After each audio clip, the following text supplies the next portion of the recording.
Oneshell Media International proudly presents.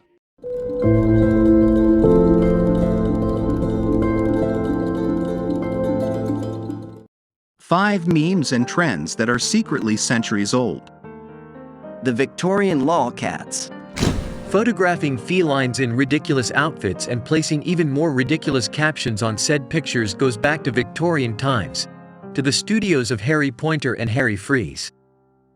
These photographers separately took photos of cats and other animals in human-like poses and sold them for postcards and children's books. It was hard work, as the photographers had to make do with primitive equipment while also keeping the live animals still long enough for the perfect pose. One of their contemporaries, taxidermist Walter Potter, had no such difficulties. During his career, Potter mounted countless dead small animals, including rats, cats, and rabbits in poses just like miniature humans. Their bizarre work still could not compare to the eccentric artwork of the painter Louis Wain. Wain reportedly suffered from schizophrenia throughout his life, which would explain why he painted almost nothing but anthropomorphic cats. Lolspeak started in the 1830s. Lolspeak, the ever-addicting error-filled language of the internet era, has a predecessor in the form of comical abbreviations. This trend among newspapers in the 1830s and 40s first started in Boston and made its way to other publications across the country. Comical abbreviations shortened words that were also deliberately misspelled. Nuff said became NS. In place of good, clean fun, however, newspapers wrote the abbreviations mainly to mock poor people and their illiteracy. To its credit, the trend did give humanity one of its most famous and easily understood abbreviations, OK. Although there have been many attempts to explain its exact origins, the most plausible came from the famed etymologist Dr. Alan Walker Reed. Writing for the journal American Speech in 1963, Walker explained that the abbreviation probably derives from the wrongly spelled "ol" correct. Selfies began with the medieval love of mirrors. We might think that people's never-ending obsession of taking pictures of themselves began with the digital age and reflects a new level of narcissism. According to one researcher, however, the art of taking selfies could actually be attributed to the mirror fad that hit the medieval era.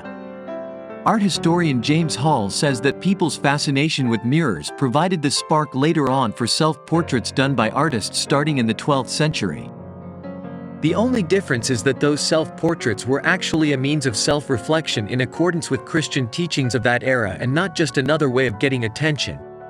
Hall cites Jan van Eyck's Arnolfini portrait and postulates that the painting's mirrors represent a guide to knowing oneself better. These self-portraits enabled subjects to contemplate and criticize their innermost selves. The trend of selfless self-portraits gradually faded out by the 20th century, giving us the shallow selfies of today.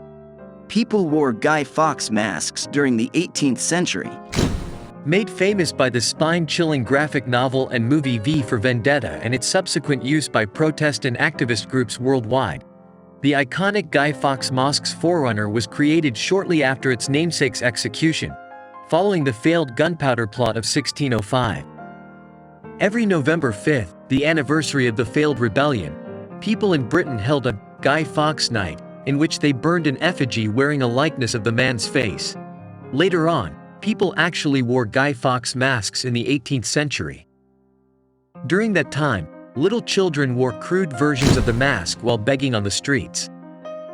Some would even go further and completely dress themselves for the occasion by blackening their faces and wearing old, black clothing.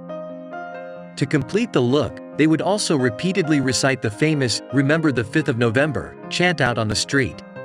Modern, crazy fandom started with Conan Doyle's Sherlock Holmes.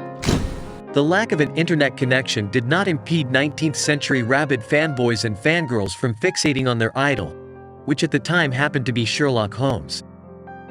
A devoted following of the famous detective during the Victorian era spearheaded the beginning of modern fandom. These fans acted every bit as obsessive as their modern counterparts. So when author Conan Doyle, who didn't care much for Holmes, killed off the detective in his fight with Professor Moriarty, fans were outraged. Many protested the death by walking on the streets wearing black armbands. One woman even allegedly hit Doyle with an umbrella. The protests reached as far as America, where fans petitioned Doyle to keep Holmes alive. An exasperated Doyle had to relent and write a new story saying that Holmes did survive the confrontation, to the joyous glee of fans everywhere. Please like and subscribe our channel and press the bell icon to get new video updates.